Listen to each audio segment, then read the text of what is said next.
Assalamualaikum warahmatullahi wabarakatuh. Salam satu Malaysia, salam perpaduan. Alhamdulillah, hari ini Perhimpunan Agung UMNO 2022 telah mengambil ketetapan untuk meluluskan satu usul, iaitu untuk jawatan Presiden dan jawatan Timbalan Presiden UMNO tidak dipertandingkan dan dikekalkan Datuk Seri Ahmad Zahid Hamidi sebagai Presiden dan Datuk Seri Muhammad Hassan sebagai Timbalan Presiden UMNO. Ini bermakna, tuan-tuan, mereka yang berhajat untuk menumbangkan kerajaan perpaduan di bawah pimpinan Datuk Seri Anwar Ibrahim juga secara tidak langsung gagal untuk meruntuhkan kerajaan ini, dan mereka terpaksa berpuas hati kena tunggu sehingga tamatnya penggal PRU 15 ini, sehinggalah Datuk Seri Anwar Ibrahim membubarkan Parlimen untuk memberi laluan kepada pilihan raya umum yang ke-16. Seperti mana yang kita tahu bahawa ramai yang cuba untuk menawarkan diri bertanding jawatan Presiden, walaupun mereka tak bercakap secara terang-terang, mereka pun nampak tak berapa organize. Semuanya hanya memberikan kiasan-kiasan, tetapi hakikat dan realiti dia, tujuannya tidak lain tidak bukan ialah untuk menawan jawatan Presiden UMNO supaya Presiden UMNO yang baru, yang juga merupakan pengurusi Barisan Nasional, yang telah pun diberi mandat oleh calon-calon pilihan raya mewakili Barisan Nasional sebelum pilihan raya umum ke-15, aku janji yang mereka berikan boleh memberikan kuasa kepada ketua parti, termasuklah ketua parti yang baru sekiranya Presiden lain dilantik. Dan ini membolehkan ketua parti berunding dan membuat keputusan siapa yang nak diangkat menjadi Perdana Menteri dan dengan komponen parti mana yang UMNO boleh sertai untuk membentuk kerajaan. Jadi dengan keputusan hari ini, maknanya pemilihan yang bakal berlaku pada tahun 2023 ini, pemilihan UMNO hanya akan melibat jawatan Naib Presiden UMNO, jawatan Majlis Kerja Tertinggi UMNO, sayap pemuda, wanita dan juga sayap puteri. Ini nak kena jelas. Jadi kita tidak ada lagi lah polemik dan kita tengok walaupun ramai jugalah yang kecewa di kalangan geng-geng broker PN tapi nak buat macam mana, sampaikan Ustaz Idris pun ada tweet, dia kata masih ada harapan lagi. Kita pun tak tahulah harapan apa yang ada. Parti Harapan memang ada, masih ada lagi, dan kita tengok bukan main lagi. Syahidan Kasim mengatakan bahawa selepas ini jawatan Presiden dengan jawatan Timbalan ini perlu diadakan secara seumur hidup. Patutnya dia kena tanya dengan ketua parti baru dia, Haji Adi Awang. Adakah Haji Adi selagi belum mati, masih lagi hidup, akan kekal menjadi Presiden parti? Saya rasa ahli PAS pun tak bising. Bila mana Presiden parti dia tidak ada pertandingan, tak ada bising pun. Ahli Bersatu pun tak ada bising bila mana jawatan Presiden Bersatu tidak ada pertandingan. Sama jugalah dengan ahli PKR, mereka pun tak bising bila jawatan Presiden PKR tidak ada pertandingan. Kalau bertanding pun bukannya dia orang boleh menang, tetapi agenda mereka bukan hanya untuk menang, Kalau menang, is a bonus. Mereka boleh elak daripada menjadi kluster mahkamah, mereka boleh jatuhkan kerajaan sedia ada.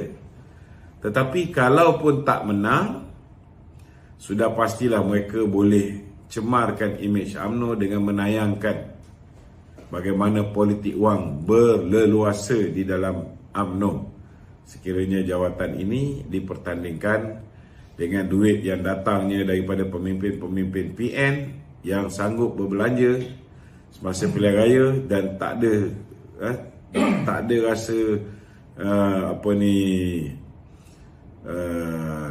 maknanya mereka bersedia untuk berkorban juga untuk keluarkan duit untuk pemilihan UMNO. Sudah pastilah itu akan merosakkan nama baik UMNO. Jadi alhamdulillah benda ni tidak berlaku. Cuma kita harap bagi jawatan naib presiden dan jawatan-jawatan lain tidak berlaku politik wang, kerana mereka tunggu masa je.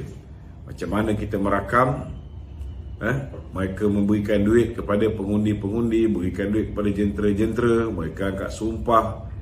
Macam itulah mereka juga bersedia untuk merakam tindakan pemimpin-pemimpin UMNO sekiranya berlaku politik wang.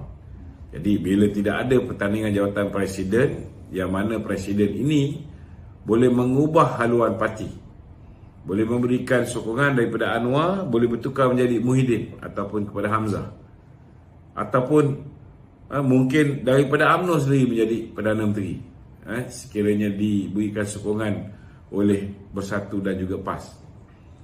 Jadi benda ni insyaAllah tidak berlaku, tuan-tuan. Jadi terselamatlah UMNO buat seketika. Apa nak jadi selepas ni kita belum tahu lagi. Tapi buat setakat ni alhamdulillah selamat buat seketika. Okey. Untuk sebarang persoalan, tuan-tuan boleh ajukan soalan di talian 011 35 011 35 95 4044. Silakan. Sebelum mulakan soalan tu, kita ucapkan takziah kepada keluarga mendiang. Semalam dah takziah kan? Tadi dia bagi tadi. Oh tadi ya, okey. Saya nak ucapkan takziah kepada keluarga mendiang Dato' Seri Ramesh Rao, pegawai khas Timbalan Perdana Menteri, yang telah pun berhadapan dengan serangan jantung semalam dan telah meninggal dunia. Pagi tadi pukul 5 pagi meninggal dunia. Dan jenazah saya difahamkan akan dibawa balik ke rumah pada hari Rabu. Maknanya hari Rabu je lah baru kita boleh menziarah. Okey? Okey tak? Ada dakwaan mengatakan bahawa usul yang diluluskan untuk jawatan presiden dan timbalan presiden tidak dipertandingkan ini bertentangan dengan perlembagaan UMNO. Ya. Pandangan Datuk? Dia sebenarnya macam ini. Perlembagaan UMNO tu pun bila-bila masa boleh diubah oleh Perhimpunan Agung UMNO. Jadi tak perlu bimbang lah. Kalau siapa nak bagi pandangan, itu hak dia. Itu hak dia. Dia nak cakap apa pun, itu hak dia. Tetapi last sekali, parti pun ada penasihat undang-undangnya. Parti pun ada pakar-pakar yang memberikan nasihat. Presiden kita bukan bodoh. Timbalan presiden kita bukan bodoh. Naib-naib presiden kita pun walaupun dia sebahagian daripada orang yang memberikan pendapat, tetapi lepas proses pengundian lain pula pendapatnya. Ini kita jangan ikut. Kalau orang tu buat benda yang baik, kita ikut sebagai teladan. Kalau orang tu buat benda yang tak baik, cakap belakang, kita jadikan ianya sempadan. Biarlah dia nak cakap apa.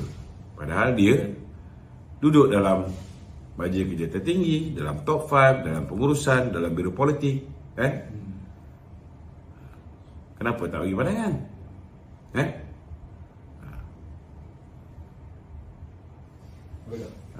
Usul tambahan tu. Dia sebenarnya, okey. kita kena faham bahawa parti boleh membuat usul. Usul tu bila dibawa ke Perhimpunan Agung UMNO, maka ia menjadi ketetapan dan sudah pasti apa saja pindaan ataupun usul yang dibawa oleh parti perlu disubmit kepada ROS. Kan? Last kali ROS akan meluluskanlah. Kalau misalnya ada benda-benda yang kita langgar dari segi undang-undang, bolehlah ROS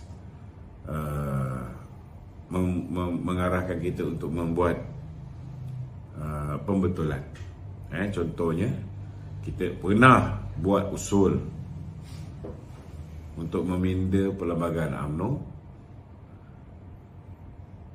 Kita buat pindaan tu dalam Perhimpunan Agung UMNO tanpa kita buat Perhimpunan Agung khas. Lepas tu kita kena buat satu hari khusus buat Perhimpunan Agung khas. Kan? Itu bila ROS tu dikuasai oleh orang yang bercakap tu lah. Kan? Masa tu dia berkuasa, bolehlah dia arahkan ROS buat macam tu. Kan? Sekarang ni saya rasa ROS pun takkan cek pasal dengan UMNO. Kan? Tidak ada sebarang kepentingan. Tidak ada pihak yang macam dulu, ialah Menteri Dalam Negeri pun daripada Bersatu. Sekarang Menteri Dalam Negeri daripada PKR. Sekarang semua dah harmoni, semua dah bagus. Presiden PKR boleh kekal sebagai Perdana Menteri. Takkanlah Menteri Dalam Negeri daripada PKR nak menolak pula apa yang dah diputuskan oleh Perhimpunan Agung khas UMNO. Takkan nak cari masalah untuk bos dia.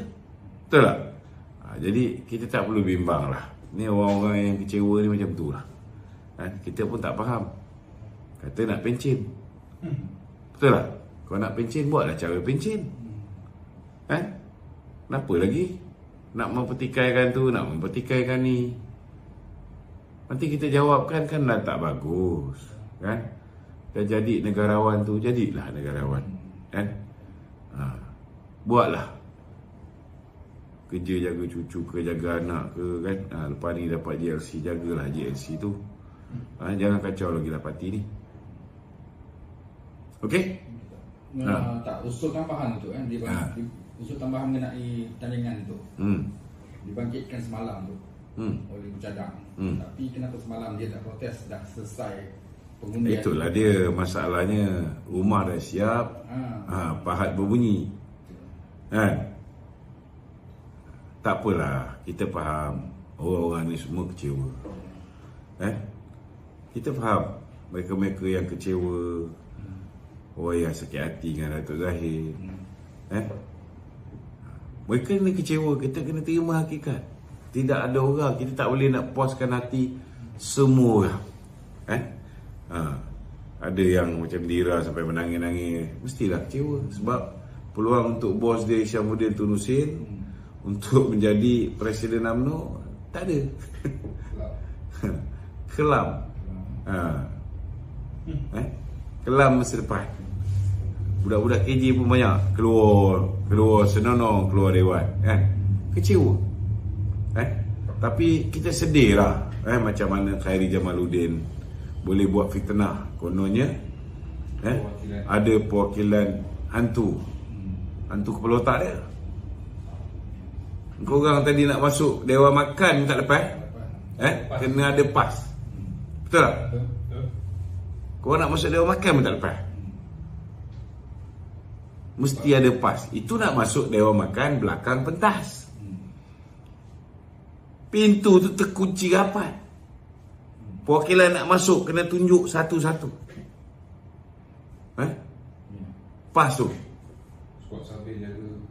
Squad sambil jaga. Lepas tu setiap kursi ni, setiap perwakilan ni dia ada designated punya kursi. Bahagian tanah merah, bahagian batu, bahagian apa semua sekali. Dia orang duduk kat situ. Dan bila dia orang duduk di kalangan ahli bahagian dia, contohnya tadi, bila ditanya siapa yang tak setuju dengan usul ni, bangun. Contohnya Ketua Puteri UMNO Kuala Langat dengan Ketua Pemuda UMNO Kuala Langat bangun. Bahagian tu ada G7, 7 orang tu. Yang bangun Syahri Hamzat. Syahri Hamzat takkan tak kenal 7 orang tu. Kalau ikut teori apa ni Khairi Jamaluddin, 7 orang yang tak bangun membantah ni, maknanya 7 orang ni semua orang yang diimport daripada luar, bukan perwakilan. Betul tak? Betul. Perwakilan mana yang nak jual kursi dia tu untuk diduduki oleh orang lain? Apa punya otak fikir macam ni? Kalau orang lain, ini bukan Oxford, ni Oxford.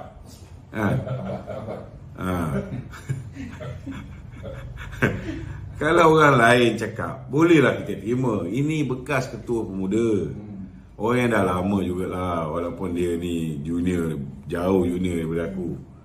Tetapi dia tahu tentang betapa ketatnya kawalan keselamatan nak masuk Perhimpunan Agung UMNO. Sebab apa? Sebab kalau ada seorang je yang bukan perwakilan, dia masuk duduk di tempat perwakilan, dia angkat tangan, satu orang ambil gambar, habis. The whole Perhimpunan Agung UMNO tidak sah. Dia ingat kita bodoh nak ambil risiko buat kerja bodoh macam tu. Ini bukan macam vaksin boleh ditutup label pakai tarikh baru. Tak boleh. VIP Perhimpunan Agung UMNO, VIP punya kursi pun limited. Aku pun kena berdiri tadi. Itu sebab aku banyak duduk dekat bilik TV belakang tempat tadi. Sebab limited. Kita punya jumlah perwakilan hampir 3,000 orang, 2,800 lebih. Campur dengan ketua perangan baru. Ketua perangan pun tak boleh mengundi. Tak boleh mengundi. Kena tahu tu. Ketua perangan berstatus pemerhati. Okey? Sebab masuk usul untuk menjadikan ketua perangan salah seorang perwakilan, lepas lulus baru mereka boleh terlibat mengambil bahagian sebagai perwakilan. Tahun ini mereka sebagai pemerhati khas, supaya segala apa yang diputuskan di peringkat Perhimpunan Agung UMNO mereka boleh jelaskan di peringkat akar umbi. Jadi tak payahlah nak pakai baju merah, nak tunjukkan konon-kononnya dia berada di Perhimpunan Agung UMNO. Khairi Jamaluddin bukan perwakilan. Dia kalau kekal di Rembau, dia perwakilan. Sebab dia timbalan ketua bahagian. Kursi timbalan ketua bahagian tu sekarang dah kosong. Sebab sepatutnya dia pindah pergi ke Sungai Buloh. Selepas dia jadi perwakilan. Tapi dia dah pindah sebelum dia jadi perwakilan. Perwakilan untuk tahun ni dah dipilih tahun lepas. Jadi dia tak perwakilan lah. dia pun tak pakai baju UMNO tu. Dia pakai baju merah. Merah dia tak ada logo UMNO. Tak kira lah tu. Dia nak tunjukkan konon-kononnya dia pergi dia pakai baju Melayu kan? Dia pakai baju Melayu tu. Dia yang baju yang dia pakai dalam live tu. Dia nak tunjuk konon-konon dia berada di situ. Lepas tu ambil gambar tak apa-apa, video apa benda. Tak ada pun membuktikan bahawa orang ni pengundi hantu. Hanya orang sign borang apa semua. Lepas tu orang yang sign borang tu pula pakai samping zaman aku jadi exco pemuda. Maknanya orang tu memang orang UMNO perwakilan. Tak ada apa benda yang nak dibuktikan. Cakap kosong saja. Itu sebab saya cadangkan supaya dia ambil laporan disiplin. Buat lagi satu. Sebab dia memfitnah UMNO. Maksudnya itu langgar disiplin juga. Langgar disiplin parti juga. Sebab dia pergi ke media masa. Dia pergi ke media masa. Dia menuduh UMNO membawa masuk perwakilan import. Samalah kalau dulu orang kena dakwa di mahkamah kerana membawa masuk pengundi Bangla. Samalah tu lebih kurang. Yang tuduh pun lebih kurang Bangla juga. Okey? Okey tak? Ya. Ada pihak mengatakan bahawa tidak ditandingkan jawatan presiden dan timbalan presiden ini merupakan satu yang menyekat hak demokrasi. Macam mana nak kata menyekat hak demokrasi? Engkau tengok berapa banyak duit berjalan semalam. Mereka cuba mempengaruhi perwakilan. Hari ini perwakilan membuat keputusan menyokong usul supaya jawatan presiden dan presiden dan timbalan tidak dipertandingkan. Aku bangga kerana parti aku, walaupun perwakilannya disogok oleh puak-puak pengkhianat ni, mereka tetap mengundi supaya jawatan presiden dan timbalan presiden tidak dipertandingkan. Maknanya mereka ni, walaupun mereka boleh nampak kalau berlaku pertandingan ni, ketua-ketua bahagian ni kaya. Kalau berlaku pertandingan ni, perwakilan-perwakilan semua berduit lah. Sebab yang nak bertanding ada yang milioner. Bilioner pun ada. Yang nak bertanding dah standby 600 juta. Yang nak bertanding dah standby duit yang akan dipam oleh Muhyiddin, oleh Hamzah. Kalau dia orang pam lah, sudah pasti akan jadi pesta hari raya, bukan pesta pilihan raya. Pesta hari raya. Funfair. Hujan. Hujan akan lebat. Walaupun kemarau, hujan lebat. Tetapi hebatnya UMNO ni, UMNO betul-betul dah berubah. Mereka tolak duit. Kalau dia ambil duit tu, tapi alhamdulillah lah, setidak-tidaknya dia dengar pandangan kita. Duit ambil, tetapi mereka tidak membuat keputusan bersandarkan duit semata. Ini satu benda yang sangat positif. I am proud of my party delegates. Perwakilan-perwakilan. Terima kasih saya ucapkan kerana mereka fikir tentang masa depan parti. Mereka tidak membenarkan duit itu mengubah keputusan mereka. Tak macam setengah-setengah orang dapat duit daripada PAS, dapat duit daripada PN. Wallahi saya undi PAS, mereka kelabu mata. Alhamdulillah. Jadi saya nak tanya dengan Khairi Jamaluddin, saya nak tanya dengan Johari Ghani, saya nak tanya dengan Hishamuddin Tun Hussein dan geng-geng pengkhianat yang lain ni. Bukankah keputusan hari ini mereka perlu berkempen untuk mempengaruhi perwakilan? Bukankah kita pun perlu berkempen untuk yakinkan perwakilan? So itu adalah pesta demokrasi. Apa yang tak faham lagi? Dia kata, adalah seorang ni kata, sepatutnya benda tu dibincangkan di peringkat bawah. Nak buat macam mana? Peringkat bawah ada mesyuarat. Usul ni datang hari semalam. Bila usul ni datang hari semalam, ianya dibentangkan, usul boleh dipindah pada bila-bila masa, tak ada masalah. Sebab usul tu awal. Tapi semalam baru dipindah, dimasukkan. Benda yang sama. Untuk ucapan dasar presiden. Maka dah diluluskan. Terimalah hakikat bahawa kerajaan perpaduan ini akan kekal untuk tempoh 5 tahun insya-Allah.